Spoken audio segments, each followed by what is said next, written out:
If you're planning to come to France as an international student, please do not ignore this video because the city you choose will literally shape your entire student life here. And I'm not saying this from Google research or assumptions. I'm saying this after actually living in France for almost 2 years. And honestly, I think I made some right decisions and some very wrong assumptions when I chose my city. So today, I'm going to break down something that nobody really explains properly. Paris versus smaller cities in France, and what actually changes for students.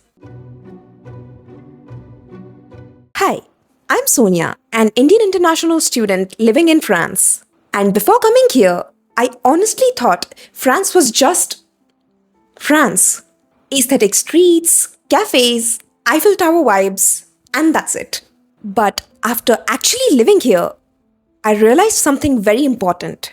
Every city in France gives you a completely different life. Before I go deeper into this, if you are seriously planning to study in France or even thinking about it, please subscribe to this channel right now because I'm breaking down everything step by step in this France Roadmap series, from universities, cities, visas, internships, and everything that you actually would need.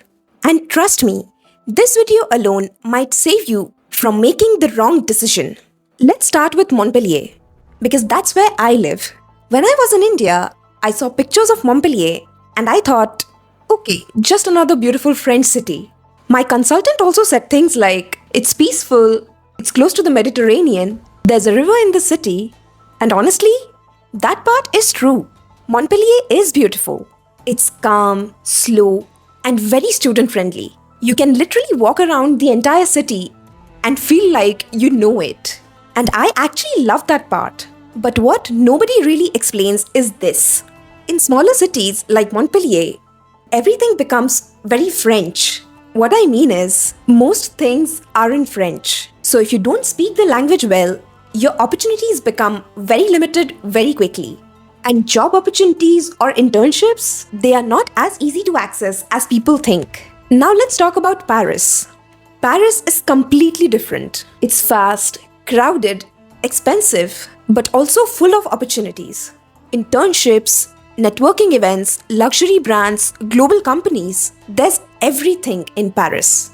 If you are in fields like luxury, business, marketing, fashion, Paris is basically the center. But it comes with a pressure. Life is fast, competition is high, and you constantly need to be active and aware of opportunities. But I noticed something very interesting. In Paris, I saw more students getting part-time jobs and internships simply because the exposure is much higher. This is the part most students don't understand. It's not about which city is better. It's about what kind of life you actually want. And if you're finding this useful so far, please take 1 second and like this video.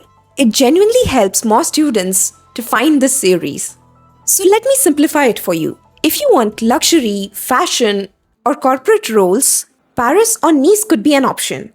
If you want startups or balance, you could check Lyon or Toulouse. If you want peaceful student life, think about Montpellier or other smaller cities. And if you want hospitality or tourism, Paris, Nice, or Marseille could be great options. But remember, no city is perfect. You choose based on your goal, not the Instagram aesthetics. If I could go back to 2024, I honestly don't think I would choose Montpellier again. Not because it's bad. I actually love this city. I love the beaches, the calm life, the slow mornings. But if my goal was luxury marketing or stronger industry exposure, I would probably choose Paris or Nice. And that's something I only realized after living here. So, if you're planning your move to France, don't just ask which university. Ask which city actually matches your future goals. Because your city will shape your internships, your network, your entire experience. And in the next episode, we are going to talk about something that has just changed. France has officially increased the financial requirement for international students. When I first saw this update, my reaction was like, what the hell? But after living here for almost 2 years, I also understand why. So in the next episode, we are going to break down exactly what changed, what it means for you, and whether you should actually be worried. So if you're following this series, don't miss the next episode. And if this video helped you even a little, please do subscribe to my channel because I'm sharing everything I wish someone had told me before coming here. So I'll see you in the next episode. Until then, bye-bye.